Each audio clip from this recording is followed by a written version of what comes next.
Ward सदस्य जो उस समय थे, जिनके कंधों पर ज्यादातर वार्ड सदस्य चुनाव हार गए, तो उन्होंने 1,000 रुपए प्रति माह के दर से उनको मदद दी जाएगी। एक है नल जल योजना और दूसरा है नालियों गलियों के पक्कीकरण पे नल जल योजना काम नहीं कर रही।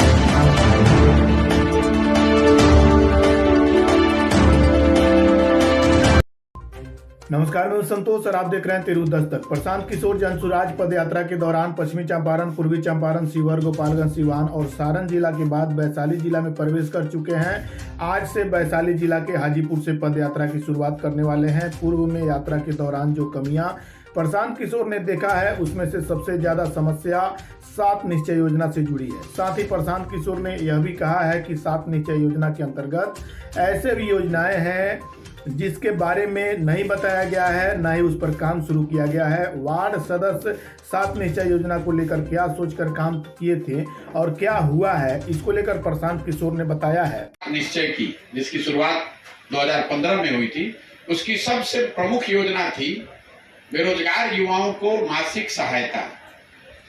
योजना ये थी कि 18 से 35 साल के हर बेरोजगार युवक को 1,000 रुपए प्रति माह के दर से उनको मदद दी जाएगी। इस योजना का एक भी लाभार्थी मुझे अभी तक नहीं मिला है। इसको लेकर ना समाज में कोई जानकारी है, ना पत्रकार बंधु कोई सवाल करते हैं। ये योजना शुरू ही नहीं हुई है। दूसरी बड़ी योजना थी स्टूडेंट क्रेडिट कार्ड, जिसमें अनुमान था कि बिहार में करीब 1.25 करोड़ लोग बच्चों को 12वीं के बाद पढ़ने के लिए बैंकों से सस्ते दर पर लोन मिलेगा, ताकि उनको रोजगार वाली पढ़ाई करने में आसानी हो। इस योजना के इक्का दुक्का लाभार्थी हमको मिलते हैं। सरकारी आंकड़े भी बता रहे हैं कि 8 से 9 लाख लोगों को ही इसका लाभ पिछले 8-9 वर्षों में मिला है। इसको लेकर भी समाज में कोई जानकारी, चेतना, जागरूकता मुझे नहीं मिली देखने को। 2 योजना 7 निश्चय की जिसकी चर्चा हर जगह है, एक है नल जल योजना और दूसरा है नालियों गलियों के पक्कीकरण की बात। नल जल योजना में सरकारी वेबसाइट बताता है, सरकार का दावा है कि 2/3 नल जल योजना सुचारू तौर पे चल रही है। अभी तक जो हम लोगों ने देखा, 2/3 से ज्यादा योजना नहीं चल रही है। 10 में 2-3 योजना ही चल रही है। जिलों में अलग अलग बात है। पश्चिम चंपारण और शिवहर जैसे जिलों में 100 में 90 नल जल योजना काम नहीं कर रही। गोपालगंज, सिवान में 100 में 70 योजना काम नहीं कर रही है। छपरा में भी करीब 75 से 80 योजना काम नहीं कर रही।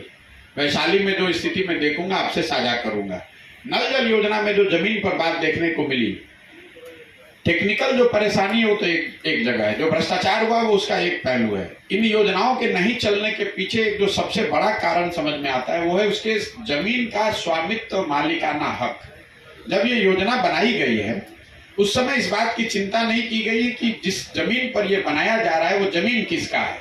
तो ज्यादातर वार्ड सदस्य जो उस समय थे, जिनके कंधों पर जिम्मेवारी थी योजना बनाने की, उन्होंने या तो अपने ही जमीन में इसको बनवा लिया है या अपने रिश्तेदारों, दोस्तों की जमीन में बनवा दिया। उस समय ये इंप्रेशन एक बना दिया गया कि जिसके जमीन में ये योजना बनेगी उसको कोई सरकारी नौकरी मिलने वाली है।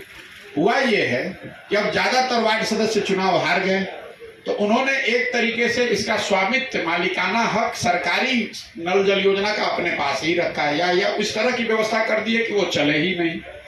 और अगर कहीं वार्ड सदस्य के अलावा किसी के जमीन में बना हुआ है तो वो व्यक्ति भी चाह रहा है कि अब ये चले ही नहीं जब तक हमको सरकारी नौकरी नहीं मिले।